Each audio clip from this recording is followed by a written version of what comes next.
You know what's wild to me? Some people find it confusing or wonder why Joe Rogan's so popular. As if it's such a mystery. It's so hard to comprehend, I can't seem to put my finger on it. Now obviously I'm being sarcastic, it isn't a mystery at all, in fact quite the opposite. It's very obvious why Joe Rogan is so popular. It's not because he's a cult leader, a spooky, scary cult leader. It's not because he's a racist and he has a cult of racist following, as some of these insane leftoids would have you believe. It's actually very simple and it's very easy to understand. It's due to his intellectual honesty, and most importantly, his intellectual malleability. In other words, he changes his mind. He sees new information and then formulates new opinions based on the information that he receives. In other words, he's an honest person who doesn't view everything through a skewed partisan lens, and obviously this is impossible for the radical left to understand. It's been truly amazing to watch Joe Rogan's development. You know, he's just a guy who gets it. He's a guy who sees it clearly, a guy who doesn't get distracted by all the noise, who hones in directly on what's important. And well, I guess the next thing to say, the point of this video, we might be reaching peak-based Rogan. His conversation with Andrew Schulz was a 10 out of 10. You can tell that he sees it clearly. Let me show you guys exactly what's going on. Let me show you what has the leftoids losing their minds. We got some stuff to get into, so let's roll the tape. Alright folks, so obviously the conversation with Andrew Schulz lasted a couple hours, so I can't play these extremely long clips. There's one part that I really want to talk about though. I'm going to try my best to really distill it to the best moments, cut it down to be as short as possible. Take a look at this. I'm just going to say that this guy gets it. Bro, that administration is all in on that stuff in such a hardcore way that he got interviewed by Dylan Mulvaney. Yeah, and he thought that was a woman. And I've been a girl for 350 days. He's like, oh, God bless you. God bless you. That's what he said. Did you ever see that interview? No. Oh, it's wild. No. It's wild. But like, I think none of us really believe he's making the decisions, right? He's just like a puppet for the... Yeah. And he's just there to get lambasted when all these things happen. Yeah. And then he forgets about it immediately afterwards. Yeah, he doesn't know. He's the perfect guy to blame for things. Exactly. Yeah. And that's why he's there. That's why you get the 80-year-old dude. But the idea that they're going to keep running him is just bananas. I mean... You're going to keep him in there? I can't believe that's real, but as time goes on, I'm starting to think they might actually keep running him. Yeah, I don't know. I don't know why that they would switch him out. They're not in a position they can switch him out for anybody. Who steps in? Well, he would have to kick not the Kamala. bucket. No, not Kamala, but he would have to kick the bucket. And then they just slide Newsom in or somebody? Yeah. Yeah. That's what I think. You think that's what they're hoping for secretly? May. I think he's got until May. No way. I feel like right around May they're going to pull him. No way. You want to talk about election interference. Mm-hmm. So forget about mail-in ballots. Forget about all that stuff. Yeah. Access to information will affect elections. For example? When the government steps in and tells Twitter to censor the Hunter Biden laptop story. Yeah. That laptop story, let's say they went all in, they distributed it to all the media, and then Fox News starts telling you all the evidence that shows that Biden was getting kickbacks and he's the big guy and 10% and all this money that went from millions of dollars and Burisma and all these. Where's that money gone? Yeah. Where were the contracts? Yeah. What's happening? How does he have this job teaching for $1 million a year where he doesn't even show up? Like what is all of this That's the stuff? game. Like what is this? That's the game. And if that got into fence sitters, people are like, I don't know, Trump's kind of gross, but Biden's old. But I'm still going to vote for Biden because Trump's a bad guy. And then, oh, my God, Biden's a bad guy. Trump might be the answer. You know what? We were fine while he was in office. Let's run with him. Yeah. I mean, it's basically election interference because you're withholding information that would be detrimental to the person that you want to win. You're interfering. Absolutely election interference. So anybody said there's no election interference. That is election interference.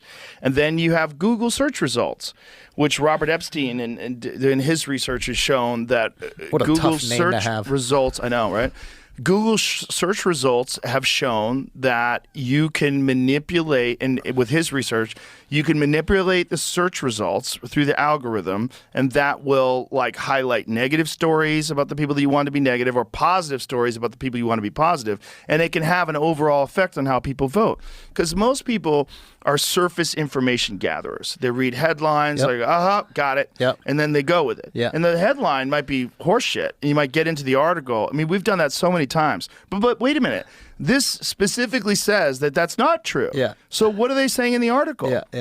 complaints of. Oh, it's a complaint of. Yeah, but then you get into it, you're like, oh, but it's not real. Yeah. He is so much more confident these days in presenting the ideas effectively, but most importantly, you can tell that he sees it. He sees what's going on. He sees the moving pieces and understands that it's all this sort of game. You know what they were alluding to in the earlier portions of the video, and where Joe Rogan has this theory that he thinks Joe Biden's going to get pulled out in May, reminded me of the Robert F. Kennedy clip that we played a couple days ago. Connor says the government's being run by anonymous men in lanyards. You know, a bunch of guys who, you know, who got their feet on the desk and saying, guess what, I'm president, and nobody knows it. You know, it seems as though a lot of people and a lot of liberal-minded folks, a lot of people who've been reluctant to see the world the way that we see it, are all starting to see it the way we see it. The power's pulling the strings. And you know, it's funny because Joe Rogan's asking the exact same question that I've been asking, which is, what's going to be the last-ditch Hail Mary play? You know, the question is, do you really think for a second that Joe Biden's simply going to continue to trail in the polls, slip all over himself, you know, continue to take his political career into the dumpster, you know, as if that's just going to be allowed to continue to happen here without the deep state making a play? I don't think so. Something is coming, and I think that's what Joe Rogan was pointing to in his interaction with Andrew Schulz here. That obviously there's a stronger force kind of pulling the strings at the top, not only controlling Joe Biden, that's the most obvious, but obviously they control a whole lot more. Major corporations, I mean, for Pete's sakes, the establishment powers behind Joe Biden control the internet. Until Elon Musk bought Twitter, they controlled every social media platform. They were able to censor their political opponents, censor stories that would hurt their campaigns, and probably most importantly, skew the trending and search algorithms to artificially inflate the media platforms that essentially work as arms of the Democrat Party, or let's call it the deep state uniparty party. Joe Rogan sees it clearly, and the best part about it is he's the perfect guy to spread these kinds of messages to the masses. Without Joe Rogan, I think the normies would be helpless. He is spreading so many freaking red pills. I mean, no wonder the left tried so hard to cancel him. You know, as per usual, Joe Rogan hits the nail on the head. Perfect flush hit, I mean, critical strike. Well, I think on everything except for the whole pulling Joe Biden out of the race in May thing. Maybe that's the strategy and maybe I'm wrong, but something tells me Newsom just isn't that guy.